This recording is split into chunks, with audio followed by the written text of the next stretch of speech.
Hi, hello, and welcome to this new video of mine. Today we're going to be watching part 4 of 10-minute English and British history, Alfred the Great and the Rise of the Wessex.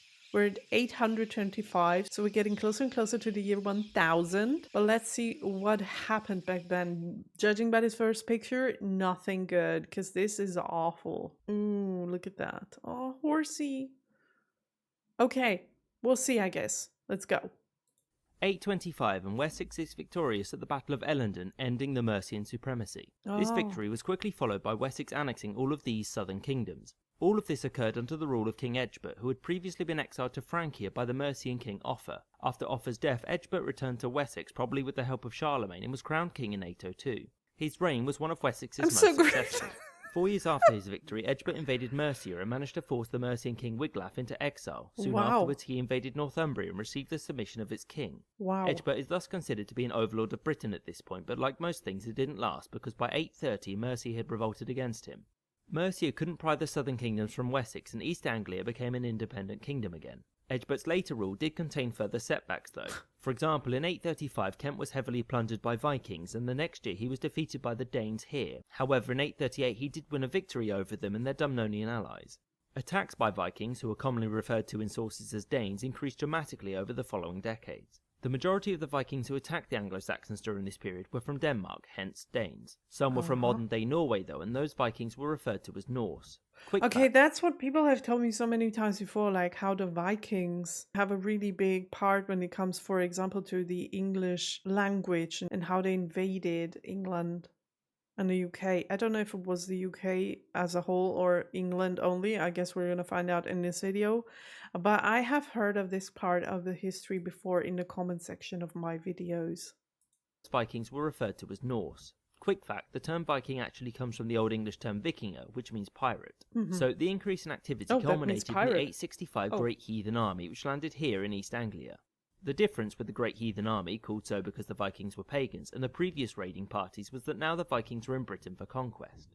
Within 4 years of their landing, East Anglia and Northumbria had been defeated. East Anglia was hence ruled by Danes, and Northumbria was split in half, the northern half remaining under the rule of the Angles. Wessex at this point was ruled by King Ethelred, the fourth eldest son of Ethelwulf, Egbert's successor. In 870 the Great Heathen Army camped at Reading, here, before invading Wessex. Ethelred was victorious against the Danes, inflicting upon them their first defeat. The Danes bounced back and in 871 defeated the West Saxon forces at the Battle of Basing, roughly here. To make things worse, King Ethelred died and was succeeded by his brother, Alfred, better known nowadays as Alfred the Great.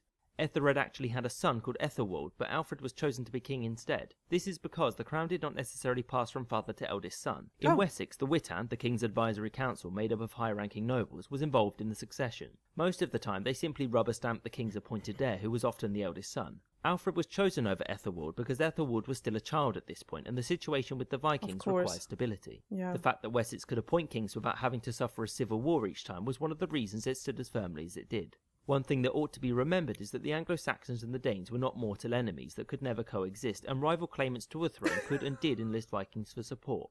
Alfred began his reign by bravely paying the Vikings to leave. Thus, the Great Heathen Army went north to pillage Mercia before splitting in half. One half went north to settle Northumbria, and the other, led by a man called Guthrum, went south back to Wessex in 876. The Vikings didn't really do much, and in 877 they split up again to divide Mercia, leaving an even smaller force under Guthrum, which launched a surprise attack into Wessex the next year. Alfred was forced to flee to Athelney in the marshes of Somerset, which is here. He waited there as his forces were mustered across Wessex, and after assembling they fought the Danes at the Battle of Edington. This was a decisive victory for Alfred. The subsequent peace treaty between Alfred and Guthrum did several important things. First, Guthrum was baptised, taking the name Ethelstan with Alfred as his adopted father. Secondly, Alfred accepted Danish occupation of these lands, whilst in return these lands were considered Alfred's, with Alfred notably gaining western Mercia. Incidentally, the dividing line between the Danish and Saxon parts of modern-day England roughly follow an old Roman road called Watling Street. Having won a major victory and secured a peace, Alfred began the task of securing his kingdom from further Viking raids. There were three major ways he did this. The first was to reform the army. Alfred changed the way that troops were raised so that only half of the levy troops were active at any time. This is important because most soldiers were taken from farms to fight, meaning that there were less people to grow and harvest crops. Thus, the army was smaller but more efficient, and importantly, Wessex had a standing army at all times, meaning it could respond to raids immediately.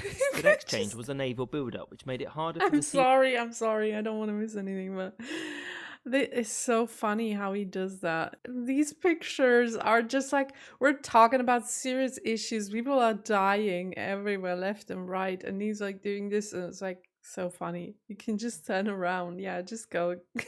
We don't need you here.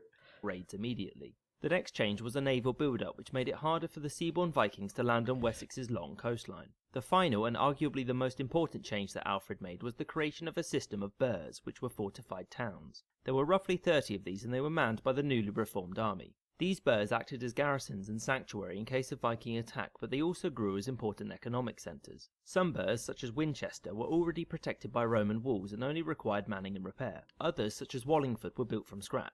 Each burh was assigned a number of hides, which were measurements used to denote the value of land. It's a very complex system, and a hide does not represent a certain amount of land, but its value. Land used for cattle would be worth more hides than that used for growing wheat. For the defence of burhs, one man was required from each hide. Also, burhs did not have a standard size. For example, the burh at Winchester required 2,400 men for its defence, whereas the one at Southampton only required 150. The details of the system come from a document called the Burgle Hidage, which indicates that in order to man all of the burhs across Wessex, 27,000 men were required, which is an impressive amount.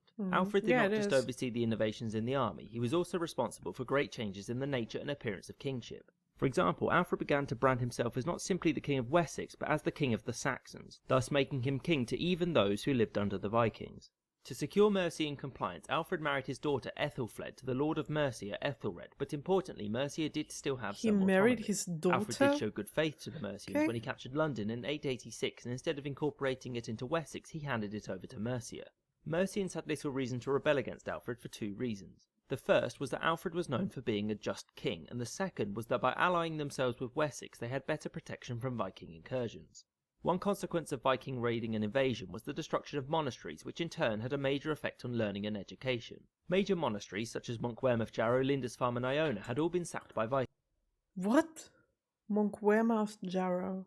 Okay. Well, at first glance, it seemed like the way he said it, like really fast, it sounded so complicated. Monkwearmouth, Jarrow. Okay, it's not that complicated. Okay. Lindisfarne, Iona. Okay. Monkwearmouth, Jarrow, Lindisfarne and Iona had all been sacked by Vikings. Many learned men were killed, their libraries burned, and their wealth transported back to Scandinavia. This led to what Alfred described as a sharp downturn in learning, which he sought to correct. To do this, he began inviting some of the most learned men across the kingdom to his court to help. This is exactly how it looks today. Alfred was exaggerating just how bad learning had become, since many of his new advisors were from Mercia. For example, Plegmund, who would later become the Archbishop of Canterbury, and at least 3 others were Mercians. Some were from foreign kingdoms too, such as Grimbald, a Frankish monk, and Asser, a Welsh monk, and the most famous of Alfred's court intellectuals. This revival of learning is often called the Alfredian Renaissance, and unlike the Carolingian Renaissance under Charlemagne, Alfred was personally involved in the production of some of its literature. Much of this Renaissance was centered around language, specifically when a person should use Latin or use English. It was decided that most people should learn to read and write in English, with only the clergy needing to study Latin. Alfred was himself learning Latin during the period of peace with the Vikings, and he used his newfound knowledge to translate some works into English. Alfred sums up his reasoning for translating documents into English as such. It seems better to me that we should turn into language that we can all understand some books which may be most necessary for all men to know. He was referencing religious works which would teach good morals to his subjects. It's important to remember that many saw the Viking invasions as a punishment by God for bad behaviour, and to Alfred, reinvigorating learning was one way to counter this.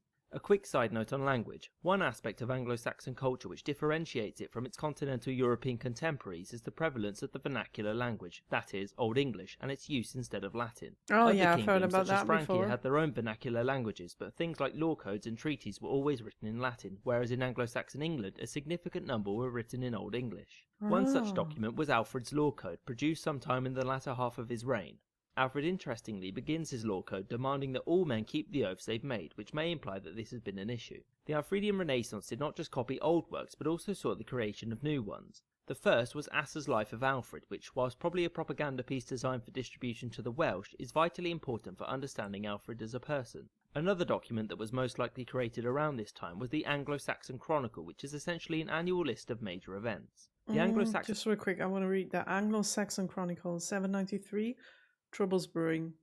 1865, oh no. 1871, king died, new king, still trouble. 1899, king died, new king, so let's trouble. Oh my gosh, 1066, oh no. Oh no, again. Almost 200 years later, same situation. Okay, that's funny. Was the Anglo-Saxon Chronicle, which is essentially an annual list of major events. The Anglo-Saxon Chronicle was kept and updated for many years, and the version of the Chronicle found at Medeshamsted, modern-day Peterborough, was updated well into the 12th century. The Chronicle, alongside Bede's Ecclesiastical History, are by far the two most important sources for Anglo-Saxon England, and without them, very little would be known about the years between the Roman withdrawal and the Norman conquest. So that's Wessex how wouldn't be I at was peace forever. always wondering. Do you remember how I said, like, how do we know all of that stuff? Like, how is it even possible that we know of 410 AD? Like, this is such a long time ago. And now you just explained it. That's interesting. Then very little would be known about the years between the Roman withdrawal and the Norman conquest. Wessex wouldn't be at peace forever, and sure enough, it wasn't. In 892, another great army landed in Wessex. Thanks to the new system of burhs, the Vikings were not able to get anywhere near as far inland as they had in the 870s. Unfortunately for Mercia, they had few burhs, and so the Vikings marched through their territory and eventually into Wales, which at this point was still divided into smaller kingdoms, most or all of whom had pledged their allegiance to Alfred. This was the last major Danish incursion into the territory of Wessex before Alfred's death in 899. Alfred had thus managed to turn Wessex from a kingdom struggling to resist the Vikings to the sole Anglo-Saxon power. It was on top of the foundations built by Alfred that the royal house of Wessex would go on to be the first royal house of England.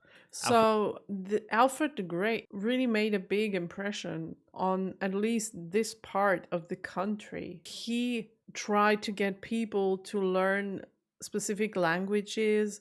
He made rules for that even, and he himself seemed to be very intelligent, and he tried to educate people. So he made a very big impression, and also it had a very stable empire most of his lifespan. Impressive. I just don't like that he married his daughter. Like, what the hell? But I guess back then this was normal. So yeah, that's that. House of England. Alfred saw himself as the architect of an England, but be aware that this was never realised in his lifetime. The northern half of Northumbria still remained a nominally independent Anglo-Saxon kingdom, and the continued obedience of Mercia was no sure thing. Nowadays, Alfred occupies a place in the English national psyche as the founder of the nation. Of course, most of the information which survives from his reign was written in his court by his intellectuals, and so his reputation should be taken with a grain of salt. Oh, okay. Well, that's a completely different book then. Like, maybe there is more fiction than fact. I don't know. Yeah, let's take it with a grain of salt then. I mean, it all sounded too good to be true, to be honest. Say how great I am. Yeah, we don't know. We'll never know how much of that is actually true, I guess. Well, taken with a grain of salt. Irrespective of all of this, his achievements certainly pushed Wessex in the direction that made sure that this land would ultimately be English and not Scandinavian. We're often told to avoid great man history where possible, but in the case of Alfred it's difficult to strip him of this title, and it's worth remembering that of all the kings of this land, he is the only one to have ever been the Great. I hope you enjoyed this episode and thank you for watching. Books are in the description. Wait, so did I just get that correctly? Like, Great Britain, the name Great Britain, stems from this part of the country being great due to Alfred the Great? Is that why it's called Great Britain? Maybe that's a completely different great. I don't know, but that's the first time I heard it. So is that the reason why? Please help me out in the comments because I really want to know that. Alfred the Great and the rise of Wessex. Also Wessex. That rings a bell.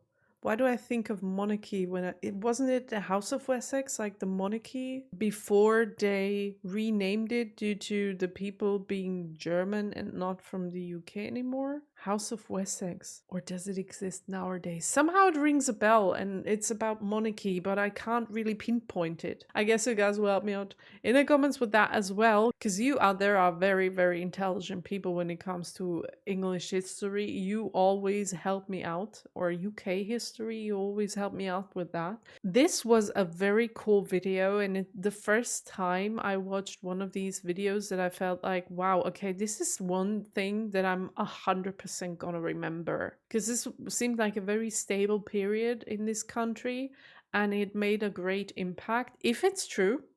If it's true, and it wasn't this forth and back between different parts in the country how it felt like every like 5 to 10 years that another group had another part of the country, and it changed all the time. And for the first time now, I feel as this is a very big event in this country's history. And I am probably gonna remember, not only probably, I'm going to remember Alfred the Great. So that was a really cool video, and I can't wait for the next part and see how after he died, everything changed again. Will we go back to these war on war situations where a bit of land is taken by this group and that group and invading this group, and then there is no stability at all? Are we going to see this again, or is there going to be another great person after Alfred the Great who's trying to stabilize the country even more? I don't know. Please don't spoil me in the comments. It's a spoiler. Don't tell me about the year 1000 because it's a spoiler. Okay, I'll see you in the next one. Have a nice day. Bye.